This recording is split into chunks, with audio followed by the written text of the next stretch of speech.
கண்ணனவன் தூங்கிவிட்டால் காசினியே தூங்கிவிடும்.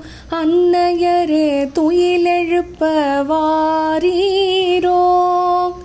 கண்ணனவன் தூங்கிவிட்டால் காசினியே தூங்கிவிடும். அன்னையரே துயிலெழுப்ப வாரீரோ.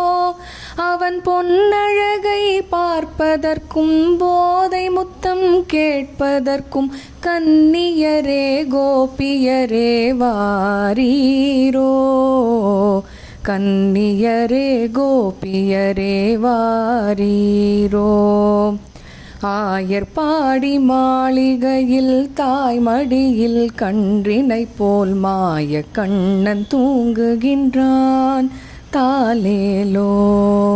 மாய கண்ணன் தூங்குகின்றான்.